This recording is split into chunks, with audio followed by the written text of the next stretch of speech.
Good evening, everyone. I'm Tracy Noah from the Marion Library Service, and welcome to our Library Through the Lens live webinar. I acknowledge today that I'm on Kaurna land and recognise the Kaurna people as the traditional and continuing custodians of the land. Since the closure of our libraries and venues, we've been working hard to still connect and engage with you through our Library Through the Lens series of adult programs delivered differently. We had to reimagine how to bring you the programs that you've grown to expect from us, so thank you for joining us today. This evening, we welcome Karen Montgomery of Kspace, a garden consultant, designer, workshop facilitator, trainer, garden writer, radio presenter, past CEO of Master Landscapers SA, and president of the Horticultural Media Association of SA. She'll walk us through the basics of veggie gardening from seed to harvest. Please feel free at any time during the presentation to type questions you have for Karen into the Q&A box, and I'll ask those to her as we go along. Now sit back, relax, grab a cuppa or a wine, and please welcome Karen.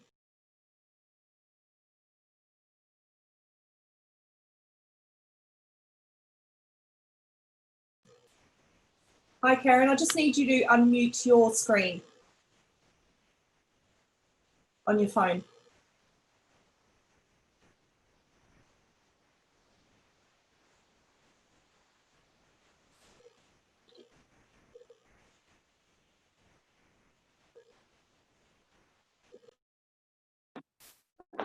How are we going with that one? Can you hear me now?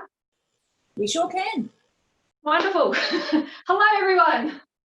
I'm Karen, and I'm really excited to be here. I'm so thankful for the Marion Library to ask me to have a chat to you all this evening, which is kind of really bizarre, doing it from my sunroom at home in the very cold Adelaide Hills. I'm much more accustomed to being with a crowd, and I absolutely love answering people's questions. So it's going to be a little weird for me tonight. Instead of having people shouting out questions to me and I can just keep the conversation going, I have to actually do a bit more work, I suppose, and try and stay on track. But please do ask questions at any time. I'm really happy to answer questions as we go, and also at the end we'll spend some time answering some questions too. So Veggie Gardens for Dummies, I'm so super excited that COVID has led people to the garden. And then I'm also really nervous that people think that they're going to be instant urban gardeners, instant urban farmers, and produce heaps and heaps of veggies out of their backyard, and may feel a little disappointed when they find out it's not quite as straightforward as they thought. And I don't want anyone to be disappointed. So I'm really hoping tonight that whatever you need to know, those little bits of information, those so-called dummy questions, shout them out. And Tracy will let me know, and hopefully I can see some on my screen down here, and we'll answer them so that you can really be successful at growing food, because it's heaps of fun. It's heaps and heaps and heaps of fun. You can do it with your family. You can do it as quiet time. You know, my children are very good that if I'm in the garden, they know I'm very peaceful, having a lovely time, no matter, even if I'm working hard in the vegetable garden, and as long as they bring me a cup of tea, they're probably all right with whatever they want to ask me. Whatever they're trying to get out of me, they can get out of me when I'm in the garden. So tonight I wanted to start out sort of talking about what's on trend, and probably why I don't like a lot of the things that are on trend, and I'll explain much easier ways and cheaper ways of growing really nutritious food. So let's start with soil. As much as it's really exciting to go down to the nursery, all the beautiful green plants, buy up a whole bunch of seedlings, come home and plant them out, you're probably setting yourself up for failure, because you really need to support those plants. If you want to live a really healthy life, a really good life, then you need good nutrition and you need a really comfortable environment to be in. And it's no different for the plants. And their environment is not just outside, but it's the soil. And I'm sure you've all heard Peter Cundall and, you know, famous gardeners before him and gardeners after him say that you need to make a $10 hole for a $1 plant. And it's absolutely true. You need to do the work on your soil so that you have really successful growing and get lots and lots of harvest out of your ground. So how do we do that? There's lots of products you can buy, but the thing is, most of us, unless you're living in an apartment, most of us have got some soil in the backyard. And it really is as simple as digging over that soil, adding some organic matter, watering and planting your seeds. So it's very on trend at the moment to build raised garden beds. You've probably all seen them, where there's corrugated iron or sleepers or something like that, and then people are trying to fill them up with soil and grow food. That is really hard, not really hard, but it's a more difficult way to grow than actually just digging over the ground and using what you've got. So improving the soil that you have is always going to be more beneficial than trying to make essentially a giant pot, because that's what a raised garden bed is. It's a big pot that you're trying to fill up with some soil and keep the right amount of moisture and improve that soil all the time. There are exceptions. If you have big gum trees, or the only place where you've got some really good area to grow is too shady to grow, then maybe yes, you do have to put some raised garden beds onto a concrete slab somewhere in your garden, or try and build those raised garden beds where you've got lots of sun and stop the eucalypts or whatever other big trees you have taking all the nutrient from the soil. So there's always exceptions to the rules. This is just an intro, a bit of an idea that don't let waiting to have the money to buy some sort of fancy raised garden beds stop you from growing food. Dig over your soil, add some organic matter, water it well, and plant your seedlings and get started. So it really is as simple as doing that. But there's lots of tricks and things to learn with actually improving your soil as well. So if you do need to buy in, if you do have raised garden beds, or you're just wanting to build up the volume of the soil that you have and you have to buy in, and you go down to your landscape yard and you see all the wonderful signs, there's veggie garden soil and there's cottage garden soil and there's this type of loam and that type of product that you can buy, and it can get really, really confusing. So the simplest thing to remember is I only really, for the most part, 99% of the time, I only ever buy compost, because I'm always looking to improve the soil that I have. And I do that by adding compost, organic matter. The answer to every question is add organic matter. I've even written that on my board. My students know whenever I ask them what's the answer, and I haven't asked them a question, they know the answer is add organic matter. It's really, really important, and it saves you a whole bunch of money, as well as making it a fantastic environment to grow food. So when we add organic matter, compost, to our soil, we improve the structure of the soil and we improve the water holding capacity. And this is really important. If you think about, if we add 1% compost, so 1% organic matter, really thin like that, over a square metre is about when you spread your arms like that, you will increase the water holding capacity of your soil by 17%. So that's really significant, 17%. If you need a visual for that, almost 2 buckets of water, and all you did was add organic matter, this much, over 1 square metre. Now we always add more organic matter than that, so you can imagine the improvement that it gets with adding organic matter to your soil and holding moisture. That doesn't mean that your plants are going to end up sitting in moisture. It just means that rather than the water being applied, irrigation, rain, however the water is going to hit that soil, rather than it just running through and going past the root zone and the plant can't get the water, or it's sitting on top of really awful soil that you haven't improved, or clay soils that have gone hard on top, you will actually just create an environment where the water can filter through slowly, slow enough for the plants to be able to take the moisture that they need out of that soil. So really important. It holds moisture, doesn't drown them, just holds the moisture at the root zone where we need it. And we talk about structure of soil. It improves the structure of the soil by creating little air pockets and little areas where water can be in the structure of the soil. So if you think about a tiny little seedling and you're putting it into your garden and you want it to grow big and strong, if you have improved soil with organic matter, it's going to be nice and light and fluffy.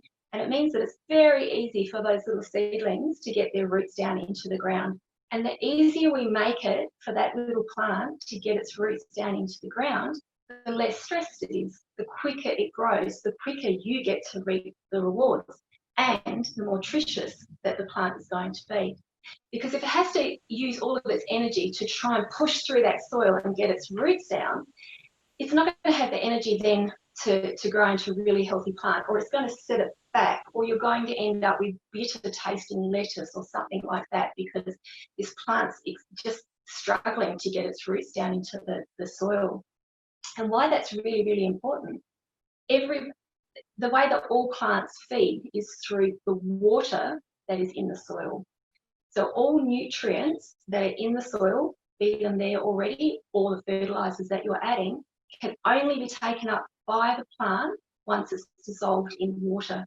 So we need to have that moisture in that soil all the time so that the plants can actually access all the nutrients that they need to grow big and strong. So pretty simplified kind of idea, but that's what it's about. Improving that structure creates space for air and water to be in that soil and make it really easy for the plant to get its roots down. And it's also really important that we have water there, not only to feed the plant with nutrient that's dissolved in that water, but also it's a buffer against wind. So we think about our plants in summertime, it's really hot, they're going to dry out, we need to put the water on, we need to get irrigation or watering cans, hoses, whatever we need to do. But in winter, our plants dehydrate from having the wind buffering them. So every time those plants are being struck by the wind, they're actually drawing moisture up from the ground and letting it out through their stomata, through the skin of the plant, and they dehydrate really fast. It's a lot of energy that a plant uses to buffer against wind, and they dehydrate really fast. So protecting your plants in this cold part of the year is really important, as it is in summer. You don't want hot winds or cold winds. Any wind is something that the plant has to work against all the time. So if we want fast-growing, nutritious, good food, wind is one of the considerations we have to take into account. I'm just going to have a drink. Karen, after you've had your sip of drink, there's a couple of questions that have come in. Yeah, great. Grant would like to know, how often should you add organic matter? Great question, and the answer is always. But make it suit your lifestyle. So for instance, every time I plant a plant, I add organic matter, and I make that easy for myself. I'm not built to be pushing wheelbarrows of organic matter around my garden every time I want to plant something, and I live on an acre too, so it would be exhausting trying to move tons of organic matter around my garden. So every time I plant something, I take a bucket and I go to the compost pile and I fill up the bucket with that compost, and I mix that into the hole that I'm going to plant my plants into, or if I'm going to put in some seeds or some seedlings down. Just a bucket. A bucket's plenty, and I can manage it. So it keeps the activity of gardening really friendly and happy for me, because it's not a strain to just take a bucket and go and add it to the soil. Organic matter is a continuous thing. Plants are continuously feeding, continuously taking nutrient out of the soil, so we have to continuously put it back in, and the absolute best way that you can do that is organic matter, compost. So the answer is always organic matter. Excellent. And Paul wants to know, is there any benefit from mushroom compost over other composts?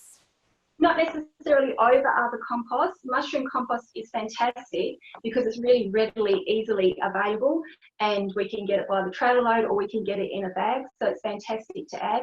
Some people get a bit nervous about pH. I don't with a mushroom compost. You know, spread through a whole garden is not an issue that I find at all.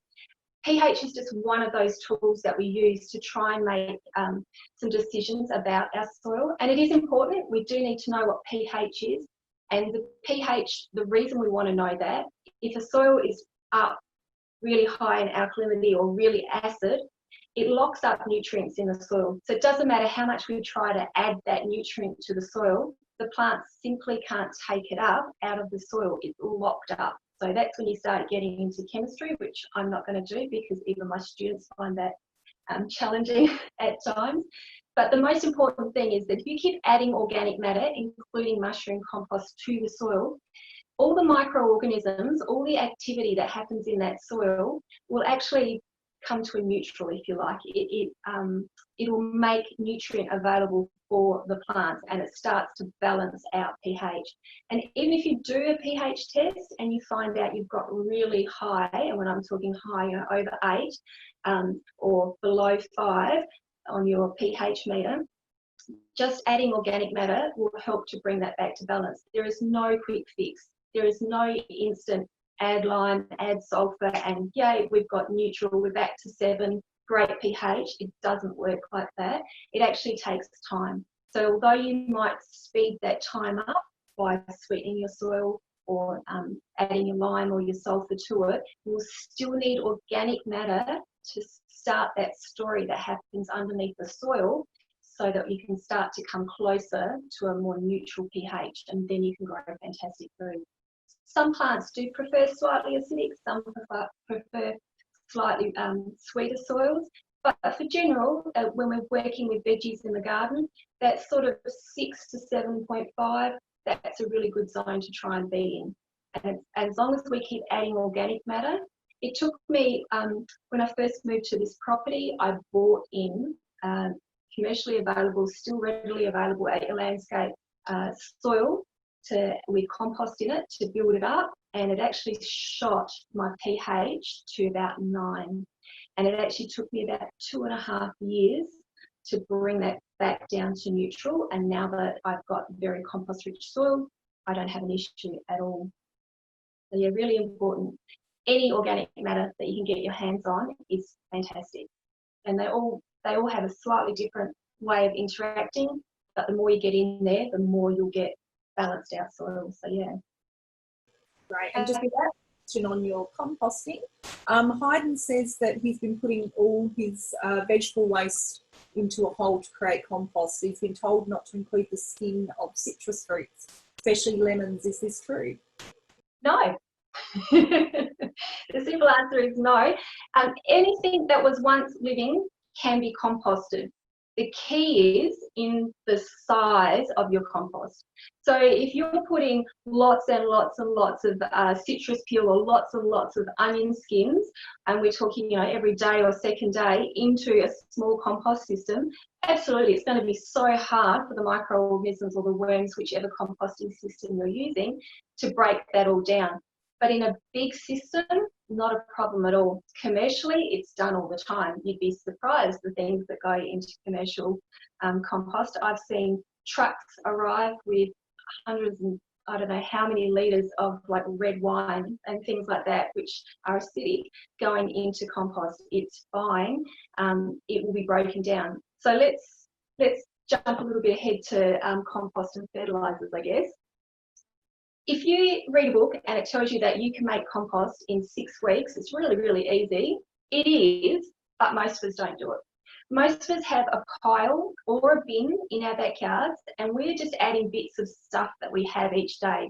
The scraps, the kids' lunch that didn't get eaten, the scraps from dinner, maybe some shredded paper or some leaves at this time of the year. And it's very haphazardly just being stacked into this pile. That's not how you make compost in 6 weeks, but that is a fantastic way to make compost. That's how I make compost. If you just want nature to take care of doing what it needs to do, and eventually you'll get compost. If you want compost really quick, the way that it's done by the actual compost makers as well, you have to get the balance right. So it's a certain amount of green ingredients, a certain amount of brown ingredients, and very important, air and water. Microorganisms, in order to turn all of those scraps into something that smells, and when you touch it and pick it up, it's like soil, that organic matter.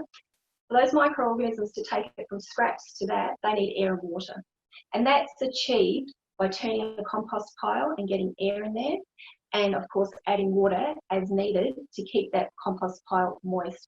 So a compost pile should actually feel like, if you were to squeeze it in your hands, like a bit like a wet sponge that you've washed the dishes with. Most of us don't during summer keep it like that at all.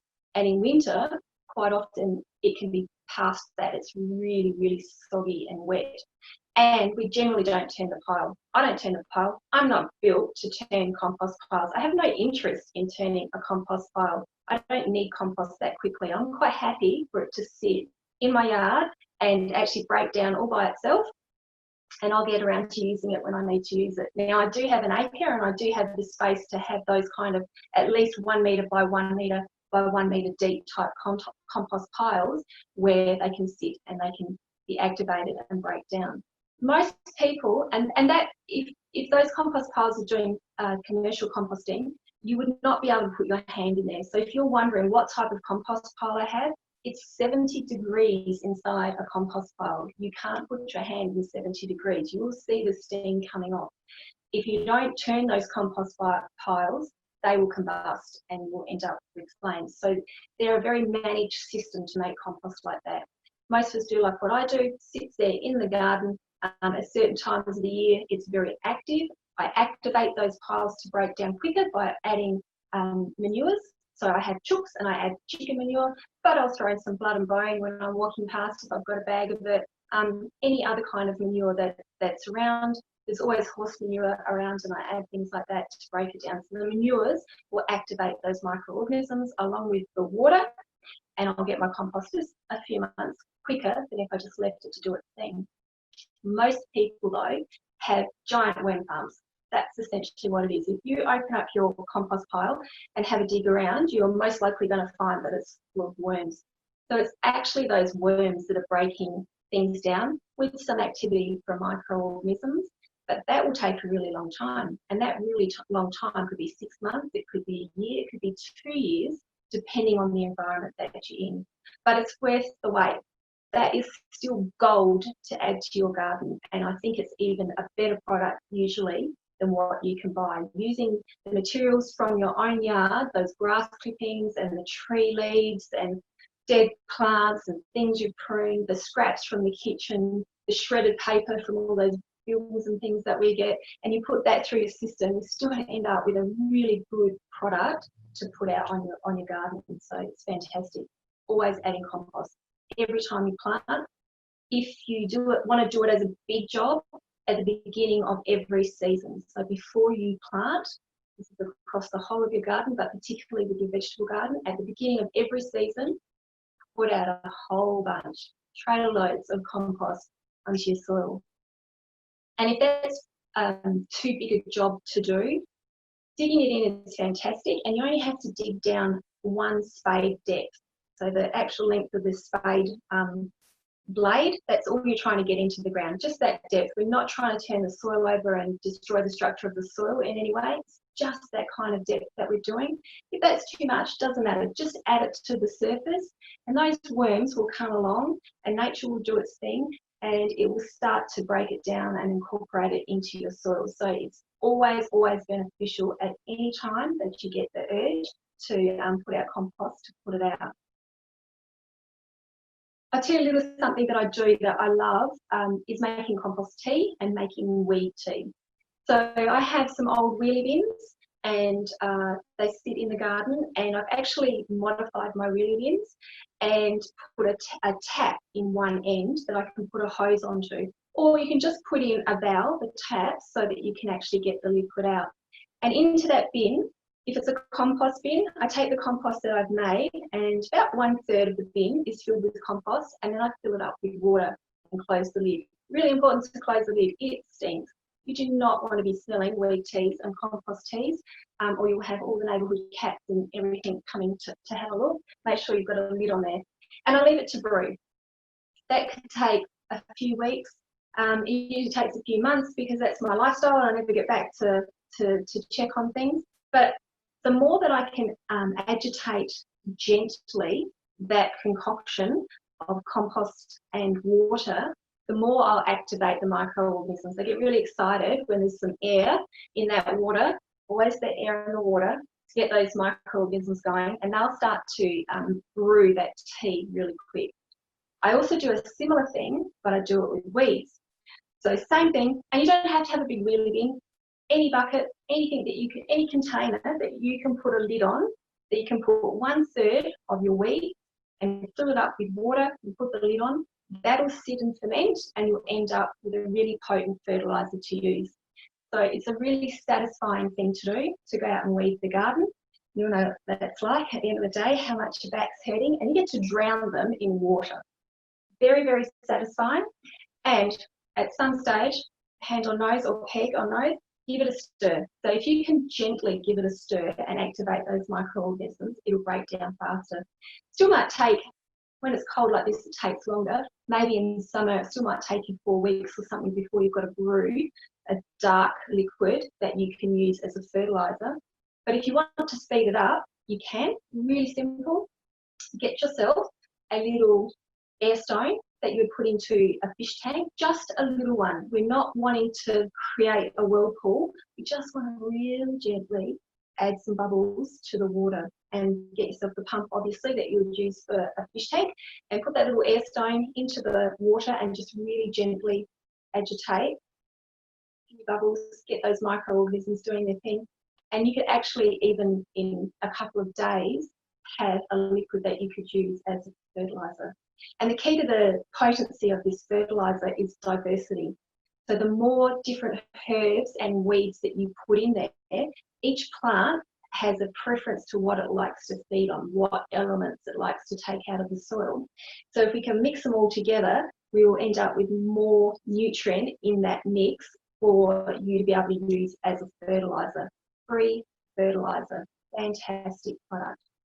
If you think about weeds growing on the side of the road or wherever they happen to be, nobody loves them, nobody cares for them, and they look amazing. They grow strong and healthy, and they're abundant. So that means that that plant, those weeds, are really, really adept at taking nutrient out of the soil. They can find what they need whenever they need it. So if they're bringing that up and then we drown it and we release it into that liquid, we get a really good potent fertiliser, and it's free. So I'm a big fan of using compost teas and wheat teas. I do the same thing with my chicken manure. I do the same thing with horse manure that I pick up on the side of the road. I drown it in water. I let it brew. I water it down before I put it out on to plants most of the time. Kind of mentioned that I don't like tending compost piles or lifting really big heavy wheelbarrows. I'm a bit the same with using the liquids as well. I mean, you are never going to find me with a 9-litre watering can adding material to it, you know, a fertiliser or some sort of product to it, and then walking around an acre to try and water and fertilise plants. Never going to happen, ever. But what I can do is by using these bins, I can have them sitting in places that are really easy to access, that I can put a hose on, and I can sort of flood those liquids into garden beds, into my vegetable garden, and then just turn on my irrigation system, and that will dilute it down for me. So I don't have to worry about my plants getting burnt from these fabulous liquids that I make, because even though I don't believe that the liquid's going to burn them anyway, I'm flooding it onto the soil. I then turn on my irrigation system and water it all in. So very simple, not too much work for me. It was free. I like free. I like recycling. I like permaculture. I like organics. So these things sit really well for me and keep gardening really enjoyable for me. Which kind of leads me to water, back to water. The things that are going to be really important to take home from everything that we talk about this evening, organic matter is always the answer, and water. The lack of it is usually what kills people's plants, because we get all excited, we go to that nursery, we buy up all those seedlings and plants and we bring them home and we have this fabulous Sunday planting everything up. It's amazing, the garden looks fantastic, and then the week happens. Kids to school, dinners to make, work commitments, other commitments, and before you know it, it's Sunday again and you're just getting to go back out into your garden. That's one whole week that your plants haven't been watered, and that is setting yourself up for failure. And that's disheartening. So don't set yourself up for failure, set yourself up to be successful and invest in some irrigation. In the big picture, irrigation is a really cheap thing to be installing because it saves you a whole bunch of heartache, it saves you a bunch of money because you're not replanting again, and you're going to have that nutritious food, which I was talking about before. If the plant's not struggling, then you're going to have nutritious food. And that's what we're here to do, is to have some fun growing food, lots of it, but we want the nutrition out of it as well. We want really healthy food to put into our bodies. So irrigation is really important. It doesn't matter if you're growing in pots or whether you're growing in the ground, there is always the irrigation system that you can install to take care of everything. So even if it's a balcony somewhere, and balconies get really windy, so they do need to have the water kept up to the plants in those situations. There's lots and lots of systems where you have your black poly pipe, and then you have what's called spaghetti, that really skinny, about the size of a straw, the spaghetti that comes off, and you put your sprinkler, your dripper, whatever you're going to use onto that, And you can just have a system where you've got lots of good lengths of spaghetti. So no matter where you move or what you do, you can take this system with you, and always make sure that you are able to put those little sprinklers into whatever pots you're setting up. And sometimes that can be as simple as only watering the top pots on the top shelf with enough water so that they drip down and get the plants underneath. And $10 will buy you a timer to go on a tap so that you can do that. There's always a way of having an irrigation system set up so that it takes the pressure off of you. It makes sure the plants get the moisture at the time that they need the moisture, and then they grow really healthy and you get really good returns. And it's the same in your garden. If you're going to go to all the effort of bringing in lots of organic matter, some compost, and digging over ground and setting up these fabulous looking garden beds to grow veggies or any other kind of plant, then put in the irrigation system at that time. It's not as sexy as growing plants, I know, but it really does make a difference. And a few dollars will buy you an irrigation timer so that you don't have to invest in hundreds and thousands of dollars of fancy pop-ups and all sorts of things. Just a really simple system of black poly pipe. Take the drippers or the sprinklers that you're going to use off on long pieces of spaghetti and get the water to where you need it. If you thought, oh, you know, I've thought about this before, irrigation would be fantastic, but I don't know where to start. I don't know how to design an irrigation system, and I could be buying a whole bunch of stuff and I'll waste money anyway. There are actually some free ways to do it. Reese Irrigation, so most people know Reese Plumbing when you've got a problem with your household, but Reese Irrigation is a branch of that company. Online, you can go to their website, I think it's just reese.com.au, and if you look under the irrigation, they have a free little service there where you can either send them in some measurements of how big your bed is, and they will send you back, and you tell them what you want to grow there, and they will send you back a list of every component and a map of how you would put it together so you can do your irrigation. So there's a free service that you can use. I believe, I haven't checked it for a few years, I believe you can actually use Google Earth and take a photo of your backyard. All you have to do is give them one measurement so that they've got a scale to work from. So that measurement might be the length of your post on your veranda. And from that, they will then be able to work out what the irrigation needs are for you. And then it's up to you how you go about doing that. You don't have to put the whole irrigation system in at once, but you have a plan and you can put in the bits that you can afford and manage to put in and have your ground or your whole garden irrigated so that you have really good success with growing your plants. How are we going for questions, Tracy? Oh, we're doing well. I've got a couple here, sitting here. Let's have a look. Compost tumblers a quick method for turning compost? Yes and no. So they can be, but because we haven't got that air going in there that helps microorganisms to break things down, they can actually become quite stale and putrid and pretty disgusting environments to be in. So yes, if you are regularly adding materials, wet materials such as all your veggie scraps, and you've got some shredded paper or a bale of straw or something dry, and you're keeping that combination of 50-50 of each of those materials and making sure that there's enough moisture in there, then they can be quite good. And they're quite good for people that like tidy environments, and also for people who are a bit concerned about rats and mice because it's up in that nice sealed container. There are some downfalls to it, besides it can become putrid because there's no air in there. They can really be dangerous if they're not set up properly, and there have been some accidents that happen with doing that.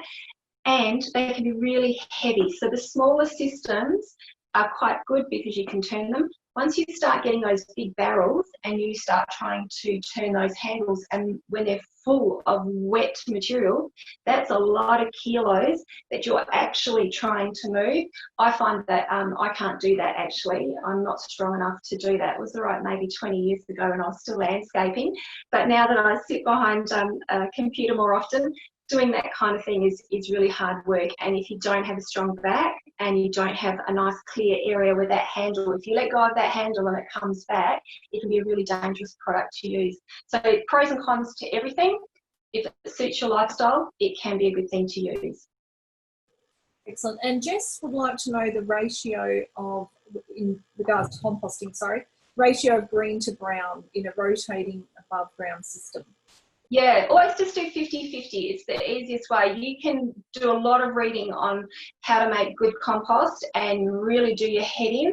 But if you can keep it around that 50-50, that works really well. But the most important thing is when you touch it, is it moist? If it's not moist, it's not going to break down. There has to be moisture in there. Great. And one more from Petra. She says she has really sandy soil with not much organic matter. How deep should the hole be dug that needs improvement, say, for a young blood orange tree or a young apple tree? As big as you can. So it's a bit of like how big's a length of string. Because with sandy soil, you're always going to have the problem that you're going to put in a citrus tree which has shallow roots.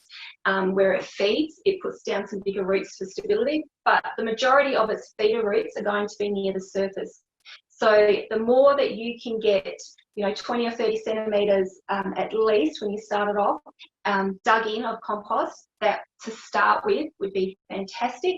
And then it's really important with your citrus as well that you cover the soil, because we need to try and hold that moisture around the root zone, which is across the surface of the soil, for as long as we can.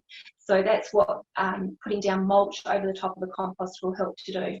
So at least 30-40 centimetres would be great. Incorporate it into the sandy soil that you have. Don't ever dig a hole, fill it with compost and plant a plant, because all you're going to do is stress the plant later on. So you put it in and the plant's like, fantastic, compost full of everything I need, got moisture, wonderful. Gets to the edge of that zone of where you put the compost and it hits the other soil and it freaks out, because if it hits sand, suddenly it can't get the moisture it needs, and it's just put on all of this growth and it can't get its root system big enough to feed the plant. So it's much better to incorporate the compost into the existing soil, and that will help the tree to grow at a much better pace, or any plant to grow at a much better place and be strong enough to put its roots out and get what it needs that goes further afield. And the same goes if you've got clay soil. If you dig a smooth clay hole and then you fill it with compost, same thing. Lots of good structure in the compost and it can get through, and as soon as it hits those clay hard walls, the roots are really struggling because they're not strong enough to get where they need to go. They've had this really soft, beautiful environment to grow through, and they haven't got strong enough to go through. So much more important that you dig the compost through the soil. Never dig solid holes and put a product into it to grow from. But hopefully you're not going to plant out your blood orange at this time of the year. It's a subtropical plant. It likes to be warm. It very much dislikes wind, but it likes to be warm, more importantly. If you plant out a subtropical at this time of the year, you will set it back maybe even 2 years. It'll just sulk for a couple of years before it actually takes off, and then you're waiting again to get a decent fruit load from it. So if you have got some citrus that you've bought now, you just hold it off at this time of the year, keep it in its pot, keep it somewhere where it's not getting blasted by the wind, and then when the soils start to warm up, September, depends where you live, October, but essentially once the soil is over 16 degrees, which you can use a thermometer, or there's the good old-fashioned way that people say if you can sit on the ground without the bum cheeks getting too cold, then you're ready to plant again. But not now. It's too cold. It's too much stress to put a subtropical into the cold winter grounds. Great, thanks, Karen. I think I now know what I did to my lemon tree a few years ago. Jane, I want to know what's the best way to make use of coffee grounds in compost? I love coffee. Yeah, sorry, I didn't mean to cut you off. I love coffee grounds. That coffee grounds and tea are a source of nitrogen, so they feed all the leafy growth of your plants. So I'm very lucky. My house is 100 years old, and so the kitchen door literally opens up to a path and out to a garden bed. So every cup of coffee that's made, the grounds are through the door and out onto the garden bed, and they just hit the bed and they work their way in with the rains and the irrigation that we have going. So it doesn't matter. You can put it through your compost and it'll help the structure of that compost that you're making. So when you put it into the soil, you improve the structure of your soil, or you can just directly add it to your soil. Again, it's one of those things you'll read, like with the mushroom compost, oh, you're going to upset the pH. I don't reckon you could ever drink that much coffee for that to happen. And I've actually seen, and if my memory serves me right, I think it was down William Road, that in front of a coffee shop, they had the most amazing little hedge in these planter boxes, and they're quite green and lush and fabulous. And I made comment to the cafe owner, and they said, yeah, we throw all our coffee grounds in there. In fact, we started doing it because we were really lazy and we didn't have enough potting mix in the planter boxes. So they estimated that there would have been maybe a third of the planter box would have been the original potting soil, and the plants were actually growing in pure coffee grinds. So it's really rich in nitrogen, really good for your plants. The other thing that it's quite beneficial for as well, the reason I throw it just directly onto the soil is because any soft-bodied insect, your snail and your slug, when it goes over that coffee grinds, it gets a boost of caffeine, and unlike humans, they can't take it. So they go out in a massive high. So it actually, you'll still see them moving along, but it will actually kill them. They can't take the caffeine. What a way to go, though. I know. That's the way I see it. Naomi would like to know, how regularly do you water in winter? Okay, so that will depend on your soil, how close you are to the sea, and what you're growing. I live in the Adelaide Hills. I never water in winter at all, ever, because our rainfall is so high that I don't water. I only have to water in summer. But if you're trying to grow something under a veranda or somewhere where you're not getting that rainfall, you absolutely need to water. If we're talking about the vegetable garden, it's still the same principle for whether you're growing in a plant pot or in the ground. You need to dig down and see if there is moisture down in the root zone. In a vegetable garden, we're actually only looking for 30 to 40 centimetres as our depth to grow veggies in. That's the root zone. You don't get veggies, you know, with half a metre long kind of down into the ground roots. It's only 30 to 40 centimetres, about a rule of depth. So that, if you can just dig down and have a look and it's still moist there, then you won't need to water. But if you can see that it's dry, you'll need to water. I know that sounds really kind of vague, but really without knowing how much organic matter you've got in there to hold moisture, and whether your plants are getting slammed by wind. And wind, sometimes people think, oh no, it's not very windy in my backyard, and they're not actually accounting for the fact that they've got, say, colour-bond fences, and the wind is actually coming over and slamming down and going through the yard. So although it doesn't feel in the centre of the yard, it doesn't feel particularly windy to them, they don't think they have a windy backyard, when it's hitting fences and coming down to hit the ground where the plants are growing along fences, it can actually be really quite strong and dry plants out. And those plants may need a lot more moisture than, say, the lawn in the middle, where it's getting enough rainfall and doesn't need to be fed quite as much as growing veggies. So unfortunately, there's no hard and fast, there's no like water your vegetables once a week or deep water every second day. It really depends on your own environment.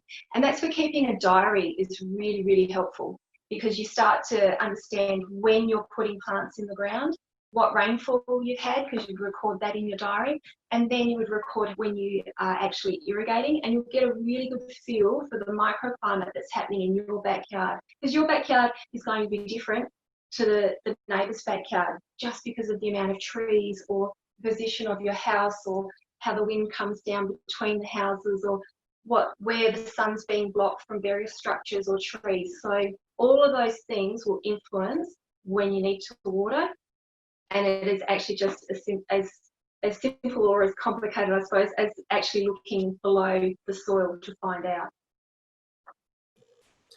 Great. Jackie says she's heard that bananas and the potassium they contain can be added to plants to improve growth.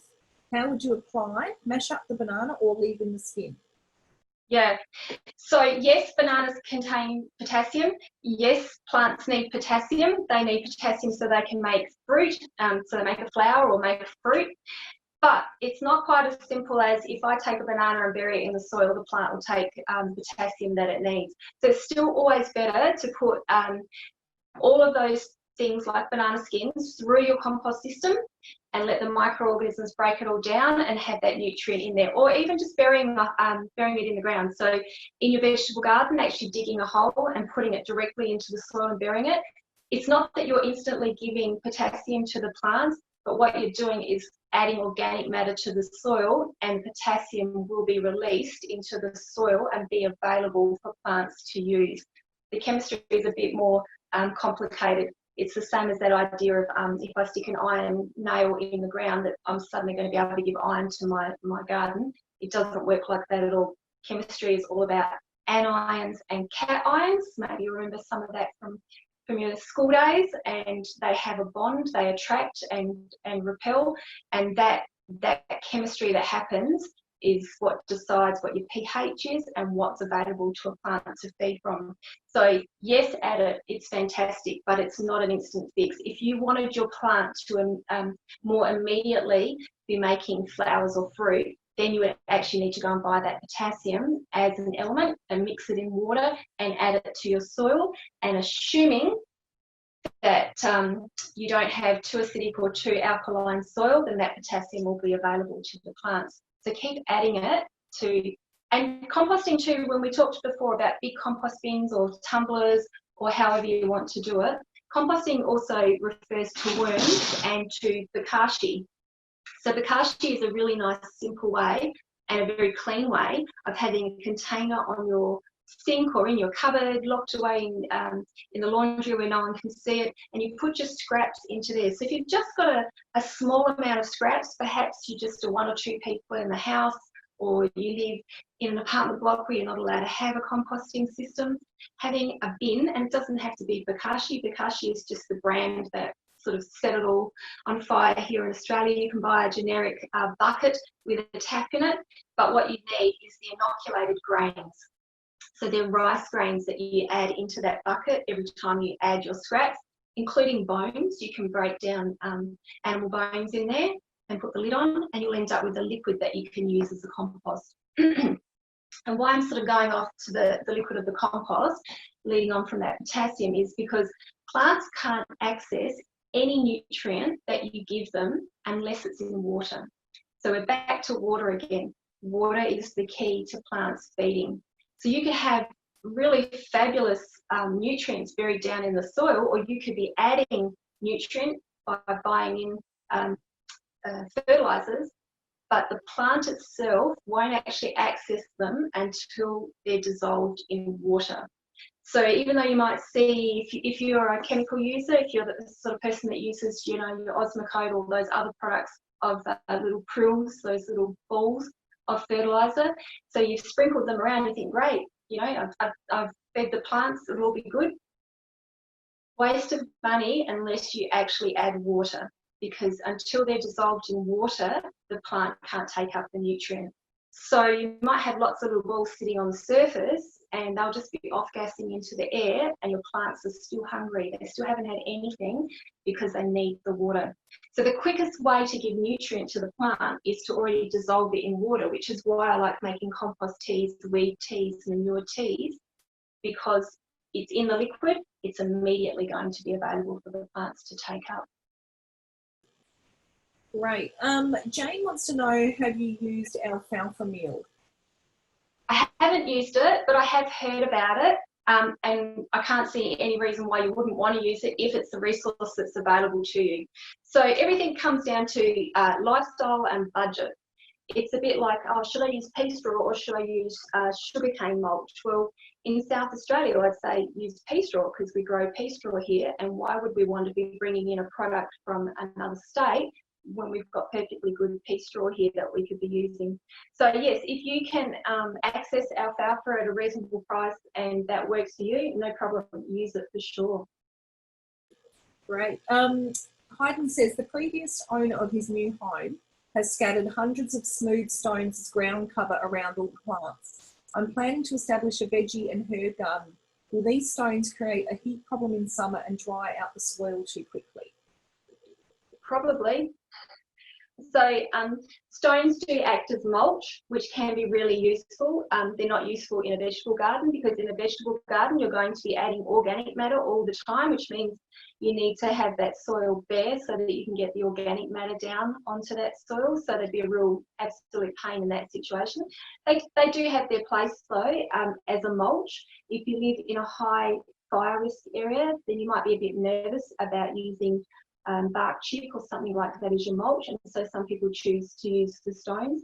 And again, this question comes all the way back to water, because for those stones to act as a mulch, you actually need to be keeping the soil moist. You need to be watering all the time. So personally, I'm not a fan of using stones. I don't even particularly like them in paths, because it makes the trip hazards. It makes it difficult to walk on unless you are always in flat shoes. They're not great to walk on when you are barefoot, and it makes it more difficult to steer wheelbarrows and things like that down the path. So I would very much limit the use of stones, and they do attract the sun in summer, and they don't necessarily adversely create warmth in winter either.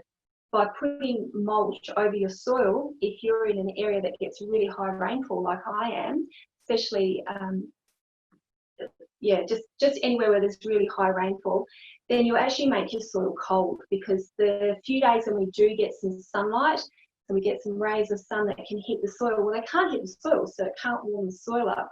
So it's not really doing any good for the plants. The plants need the soil to be warm so that they can access nutrients. If just the stones are warm, then it's still leaving cold soil underneath, and it's not doing any benefit for your plants.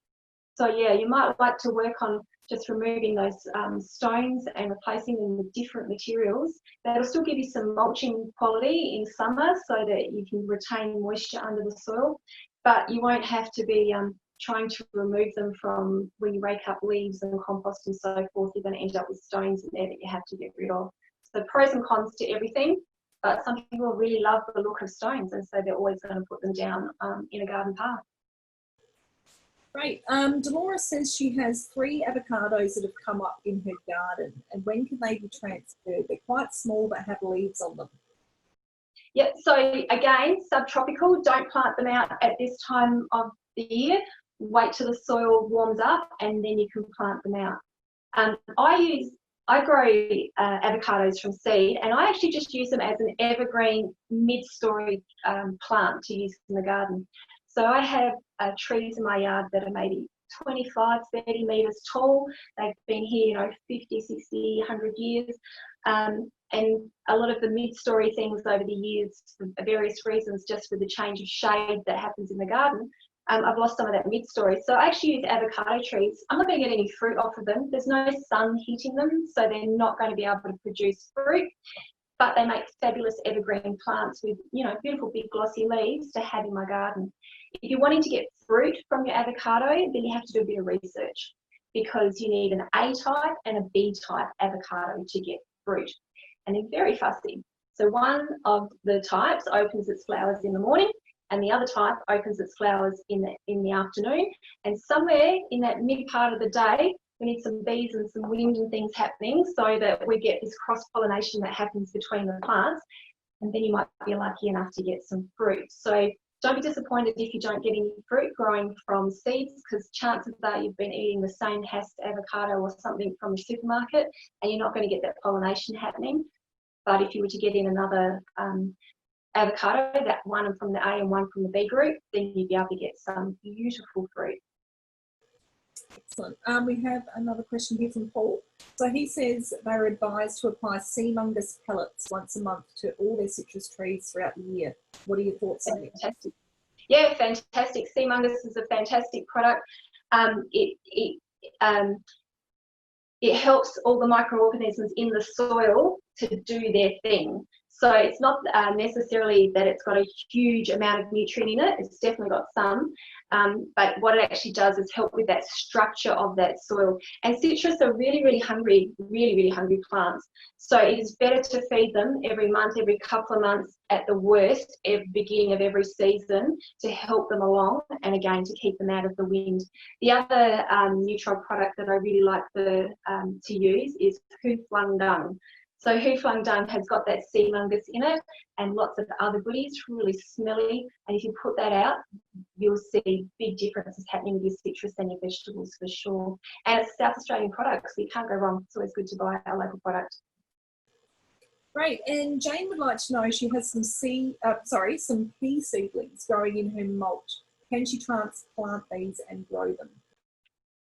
Yeah, so this is the time that you plant peas, so you can. Whether the peas that are coming from your straw mulch, your pea straw, will produce many peas for you will really depend. So sometimes you're really lucky and you'll get lots of peas off of it, and other times really all you've got is a nice green mulch crop to dig into your soil. So we breed plants to be really productive, to get high yields.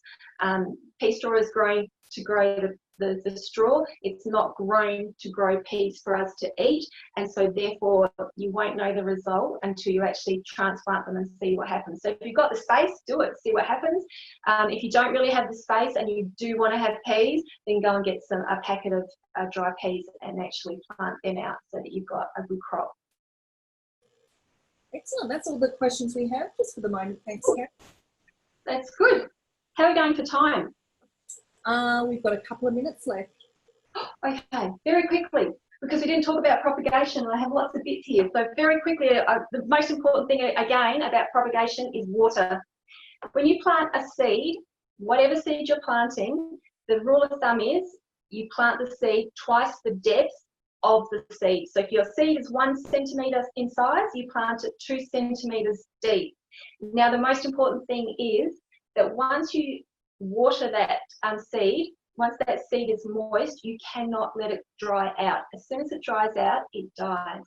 So don't be tempted to, at home, try and grow seeds in little pots like this that you get from a nursery. In a nursery system, they have got micro irrigation coming on continuously so that this soil never dries out, which means the seed never dries out. So therefore it's successful. Most of us have a life and we can't be around watering at the rate of a micro irrigation system in a polytunnel. And if you do have one, fantastic, and I'm very envious. But for most of us, we have to find a better system. So what I tend to use, very quickly, is a polystyrene box. I punch some holes in the bottom so I've got some drainage, and I actually plant directly into the polystyrene box. But if you don't like doing that, if you like actually having containers, that's fine. But you're looking for a container that has this kind of depth in it to grow your seeds in, and they fit nicely into a polystyrene box. This amount of potting mix means you've got a better chance of when you water in the morning and you go to work or you forget about it and you come back the next day and you have a look that this soil, this potting mix hasn't dried out, therefore your seed hasn't dried out, and you'll be successful. So there's probably a few people at the moment sort of going, oh right, that's why I never managed to grow any seeds. It's not that you did anything majorly wrong, you just tried to copy a system that's done commercially that's really difficult to do at home. The reason I have a piece of glass, especially at this time of the year, that piece of glass, I now have a little mini micro setup of a glass house, so it's nice and warm in there and I don't lose any moisture. So that means that when I water my seeds in and I put this piece of glass on top, I actually really get a whole week before I need to come back and have a look at those seeds because I haven't lost moisture. It's stayed inside this system. So, but you do need to come back and check them in that week because otherwise you'll be prone to getting molds and things like that. And then you'll lose your seedlings. But it gives you some space to have a life and still be able to grow from seed. I don't tend to plant into the little pots unless I'm trying to grow something really special that I'm, really tentative about. But just growing my vegetables in general, I at least half fill this container just with everyday potting mix, nothing fancy, just potting mix. And then I put my seeds in rows. So I could get maybe 12 different crops and at least 20 or 30 seeds sometimes growing along each piece. There's 100 odd seeds. Can be in one little pot. And then when I go to plant them out, if the roots are tangled together, very simple, I just get a bucket of water, and I take a clump of those seedlings and I wash all the soil off, and then I'm able to actually tease those seeds apart, holding close to the leaves, not down on the stems where I might crush them, but actually just holding those leaves apart and washing them in the water, and I can separate them and then I can plant them out. And I use all sorts of things to grow from. Maybe if I'm trying to do something and recycling with some children, I might get a tin, I poke some holes in it, I put a cap on it, and I've got still airflow, but I've created a nice warm little microclimate in there to try and grow something from. And if I'm growing with children, this is one of my favourite things to do.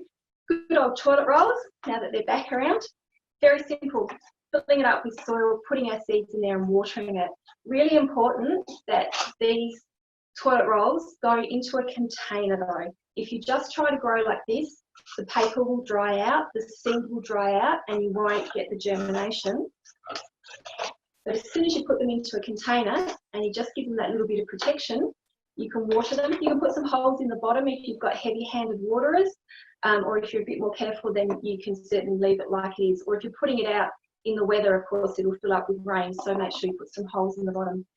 Most important thing, if you're growing in these papers, whatever papers you're using, the whole of the tube must be buried below the ground. If you leave any of that tube above the ground, it'll dry out and it will act like a wick and it will dry further down. So where the roots are is now going to be dry and your plant will die. So make sure that you plant it right down into the soil and cover it right up. Fantastic with children, no damage to plants when they pick up the plants because they can hold the toilet roll, and even if they crush the toilet roll, they're still not damaging the plants. Those roots will sort themselves out once they're into the ground. So lots of really simple ways that you can do it.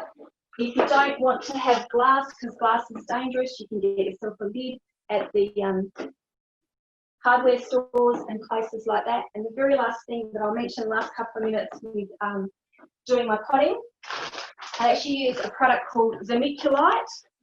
Hopefully you can see that.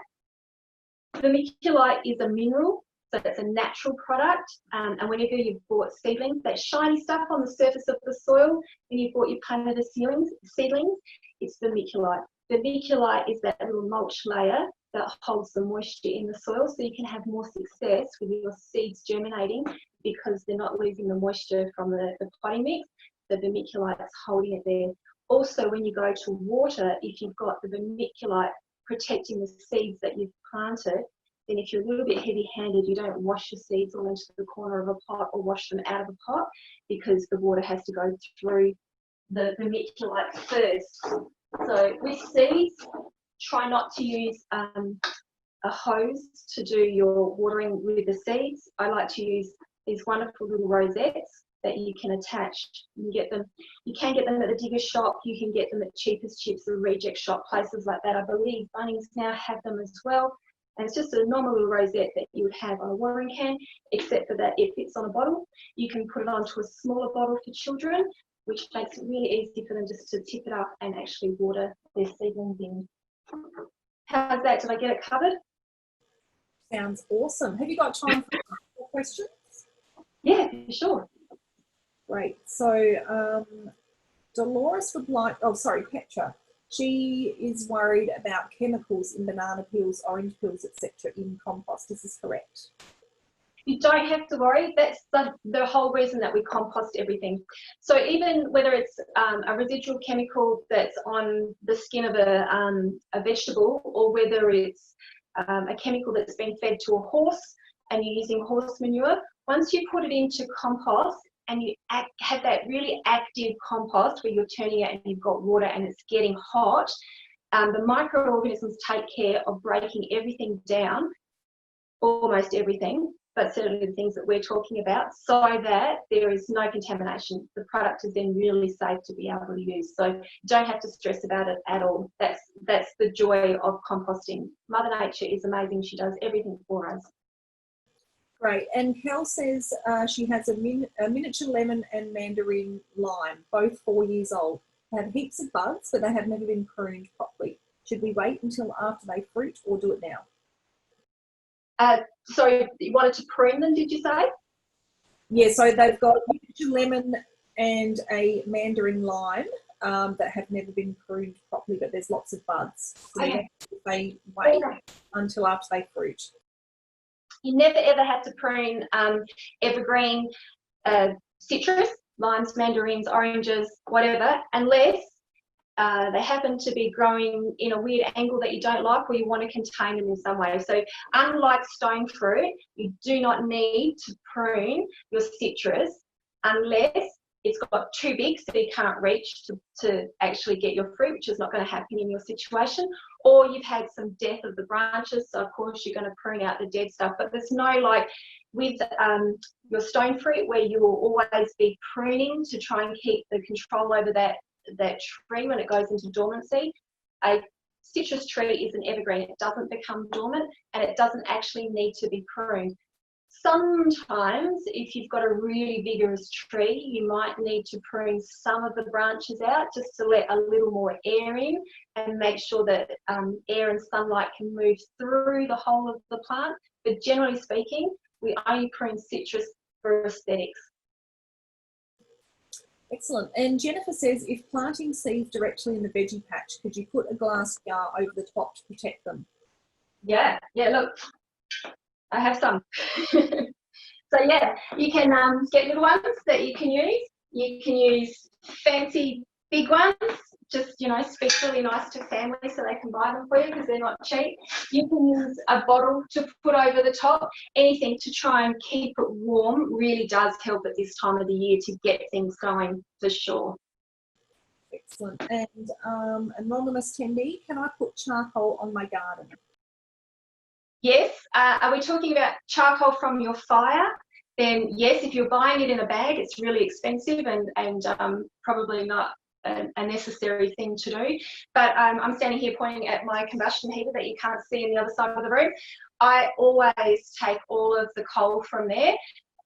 It's potassium. So potassium helps with that fruiting and flowering, and we need to put it out either through our compost system and let it break down through the compost and put out, or very thinly put it out across your garden. So it's fantastic, you can put it out. If you've got bigger chunks, which I quite often use a sieve when I'm throwing it out, so you know it can be a bit grotty, but I have a big sieve, and if I've got a lot of the coals that are in there, I'll put it through the sieve and let all the ash go into the garden, and then I'll take those coals and I'll either put them into my compost, or I'll actually dig them into certain areas in my garden where I really want to add that coal to the ground. It's really good. But of course we're not talking about coal that you start a barbecue with.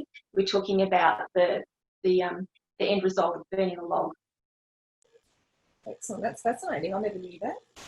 Yeah, there's so many free resources that we could be using, like making those weed teas. You know, all of us can find weeds for sure. All of us has water, and even just putting a bucket of water out and collecting the rain and then taking those weeds, you've now got a free fertiliser that you can use in your ground. So we can build our knowledge up on types of plants and types of materials that we can use. So all your blood and bone rapid razors, all of those types of products, we can make some very similar products ourselves in our backyard. Excellent. And just one last question for tonight from Jane. It's an awesome question, and I'll ask it because we are a library after all. So she's asking, what are your go-to gardening books? Sorry, what are my go-to? Gardening books. Oh, yes. Can you see behind me? All right. One of the things I would really like to mention.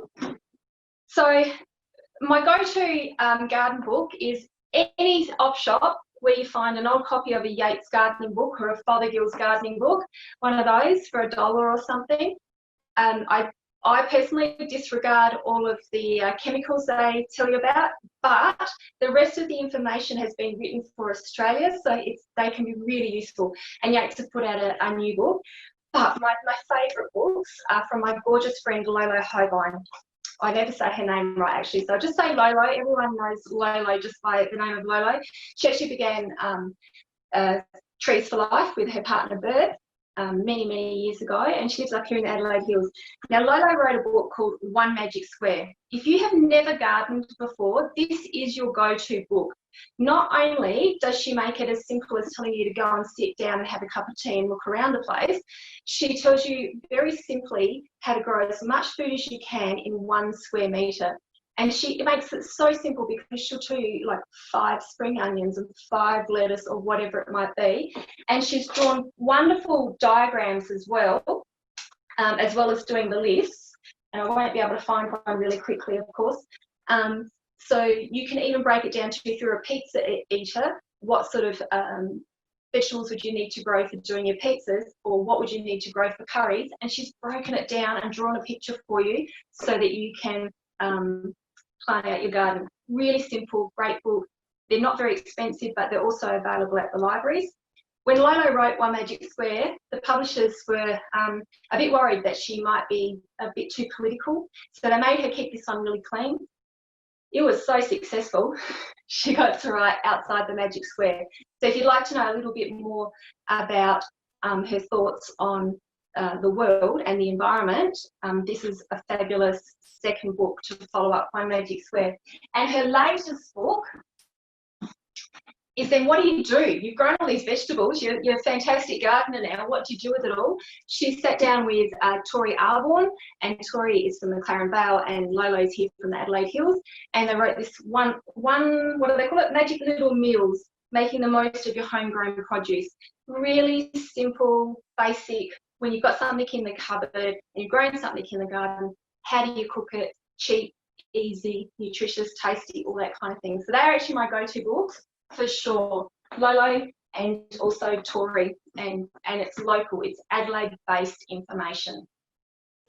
Yeah, they are great books, all of those. They are. And the last one there, the Magic Meals, we actually had Tori come and speak last October about that book and do some cooking demos, so she's wonderful. I actually have a recipe in that book too, which I didn't know actually, just as an aside. I got a phone call from Lolo saying, can you come over, can you come and visit? I was like, yeah, of course, you know. And I dehydrated some mushrooms and some porcini mushrooms, and I'd made some salt and some bits and pieces, so I was taking those off to give her. But the reason she'd asked me to come over, I taught her partner Bert how to make mayonnaise, how I make mayonnaise, and so apparently it's in the book. So I've got a recipe in the book. Excellent, that's great. Yeah, she's great fun, and Tori's amazing. She began the program One Magic Square, which I used to deliver for her many years ago when she was very actively delivering One Magic Square. Excellent. Well, there's no more questions this evening, Karen, unless there's any last final tips you want to give us before you go. Make gardening a part of your life so that it is fun. Don't stress about it. Don't overthink it. Everything will always be revealed. You might not get the result you want immediately, but you will learn as you do it. And there's always someone you can ask. There's always a book you can pick up and read. But don't make it a chore. Enjoy it. Actually enjoy your time in the garden, and remember to sit back and have a cup of tea or a glass of vino while you're out there. It's not all about hard slog. Great advice. So thank you so much for joining us this evening, Karen. It's been amazing. You've really inspired me to get out there and get my veggies growing again. And I really admire those toilet roll planters. They look awesome. Awesome.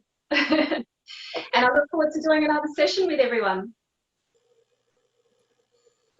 Yep, we look forward to having you again. So please, everybody, follow the Marion Library's Facebook page, the City of Marion website, and check your inbox. Be kept up to date on all of the upcoming Library Through the Lens presentations and workshops.